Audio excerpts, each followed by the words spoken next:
Boa noite. Semana passada eu tinha prometido tentar fazer um vídeo, né? Só que não foi possível, né? A gente teve uma semana aí bem atribulada, falando sobre a questão de responsabilidade civil e EPS na visão do direito do consumidor no Brasil, né? Primeiramente, meu nome é Igor, né? Para quem não me conhece. E aí, hoje eu queria falar um pouquinho desse contexto aí do direito high-tech, né? Na ótica high-tech. High-tech é alta tecnologia, né? Que a gente fala. Basicamente, né? O que vem à mente pra gente, né? Hoje, né? Comprar um monte de coisa, um monte de produtos, serviços, contratar aí pela TV, ou até pela TV em alguns casos, né? Quando eu contrato, por exemplo, o pay-per-view, né? Eu estou fazendo uma transação aí também. Mas hoje, se antigamente a gente ia para shopping, a gente ia para as lojas e tudo mais, hoje a gente tem tudo isso na palma da mão, no celular, ou até mesmo no notebook, computador, certo? E como é que fica a relação disso dentro da seara do direito do consumidor? O direito do consumidor ele é bem amplo, né? Porque ele vai abarcar aí toda a parte física e virtual. Então, lojas, sejam físicas ou virtuais, elas têm que se adequar ao direito do consumidor. E é interessante que mesmo para pedir uma pizza, né? A gente hoje já faz às vezes no celular, né? A gente também tem aí, sei lá, um videogame, os próprios celulares a gente compra pela internet, né? Nesse contexto a gente tem o contexto do e-commerce. E o e-commerce a gente tem as condições aí dessa aplicação da lei de uma forma mais específica, né? É, esse contexto mais específico, inclusive, ele é dado por um decreto. Deixa eu pegar aqui qual é o decreto, só para evitar de esquecer de mencioná-lo. É o decreto 7962 de 2013, né? Que ele também é conhecido aí como lei do e-commerce, né? Comércio eletrônico. Ele vai justamente adequar o Código de Defesa do Consumidor para os contextos de compra virtual, compra feita pelo site ou até mesmo por alguns aplicativos, né? É, mas aí ele é bem focado, né, justamente nessas questões do produto, tá? Mas, por exemplo, como é que fica a aplicação do direito do consumidor para aplicativos diversos como o de transporte? É aplicável? É aplicável também, tá? A gente tem que saber que a relação de consumo ela é uma relação ampla em que a gente tem os consumidores de um lado, né, e os fornecedores do outro. Geralmente o consumidor ele é a parte mais vulnerável, é a parte que não detém o conhecimento, não sabe da tecnologia de forma adequada, uh, sei lá, às vezes também não tem a possibilidade de posses econômicas em alguns contextos, né? Mas não tem consumidor aí que é rico, que tem dinheiro. Ele poderia ter os seus direitos também vislumbrados aí? Sim, porque embora ele possa não ter a condição de vulnerabilidade econômica, mas ele tem a vulnerabilidade técnica. Por exemplo, eu não sei quais são as minúcias de um celular, certo? O que eu máximo posso saber são as aplicações que ele tem e, de acordo com essas aplicações, eu poder trabalhar, poder me comunicar, mas eu não sei a tecnologia dentro dele, a que ponto ela pode me ajudar ou atrapalhar, por exemplo, certo? E, e isso não se adequa só ao contexto do celular, isso também vai para outros contextos de mercadorias e também fornecimento de serviços, tá? Quando a gente fala de, por exemplo, um fornecedor de serviços, seja ele de transporte ou qualquer outro tipo de serviço, eu estou citando de transporte que eu acho que é um dos mais conhecidos aí no momento por N situações jurídicas aí que vão desde protestos até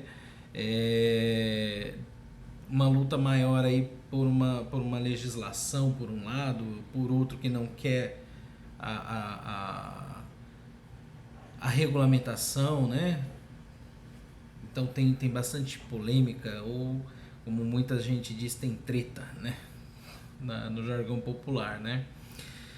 Então, por outro lado, se por um lado a gente tem, para comércio eletrônico, a gente tem as empresas aí tendo que se submeter ao decreto 7962 de 2013, por outro a gente também tem, por exemplo, nesse contexto do transporte, algumas ausências de regulamentação, mas isso não impede que o direito do consumidor seja vislumbrado, o direito do consumidor não seja contemplado, tá?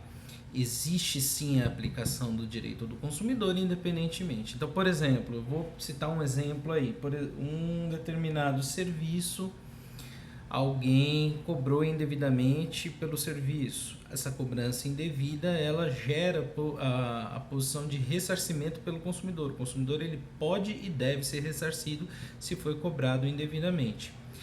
Se ele pagou por esse valor a mais, ele tem direito? Tem direito também, certo? Então aí a aplicação do parágrafo único do artigo 42 do Código de Defesa do Consumidor. Essa aplicação, ela é também dentro desse contexto, independentemente se foi pelo aplicativo ou se não foi pelo aplicativo, então ele tem também essa defesa, lembrando que o fornecedor de serviço ele deve aplicar juros legais e também a correção monetária desse período, tá? Mas a empresa vai levar prejuízo? Bom, se alguém, por exemplo, vamos pegar aí um contexto aí, alguém X transportou não sei quem pelo aplicativo tal, o aplicativo tal foi e ressarciu, certo? Esse ressarcimento a empresa também tem direito, porque uma vez que ela não praticou o ato em si, propriamente dito, ela tem o direito também do ressarcimento, porque quem pratica o ato é que deve pagar. Mas diante disso eu vou diante daquele que praticou ou daquele que mostra o seu nome? Quem mostra o nome pode ser responsabilizado também, até porque a gente tem aí o contexto de responsabilidade objetiva. E pelo princípio da aparência, quem tem mais condições de ressarcir faz o ressarcimento. E, querendo, pode depois cobrar daquele que praticou o ato os valores que foram, que geraram esse ressarcimento. Pode cobrar, se for judicialmente, por exemplo, pode inclusive agir com uma ação de regresso, certo? Sem nenhum problema, não há impedimentos nesse sentido, tá ok? Lembrando que se eu estiver falando difícil, pode colocar nos comentários, a gente vai tratar disso também em alguns outros aspectos depois, com mais vídeos, tá? E a ideia aqui é basicamente informar. Eu posso agir com uma ação judicial? Pode agir também. Eu posso ir no DECOM, PROCON ou qualquer outro órgão de defesa do consumidor? Também.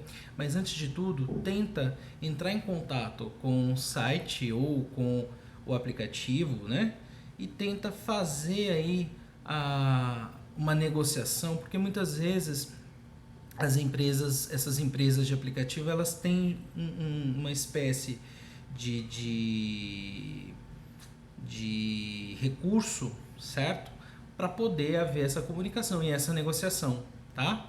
E muitas vezes esse ressarcimento já ocorre até muito mais rápido, tá? A ideia aqui não é falar, não, você tem que procurar um advogado, não. Muitas vezes a ideia é justamente informar, certo?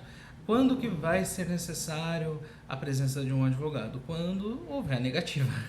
E aí você tem que acionar outros meios, tá ok? E lembrando que você pode procurar qualquer advogado na sua cidade, defensoria pública, tá?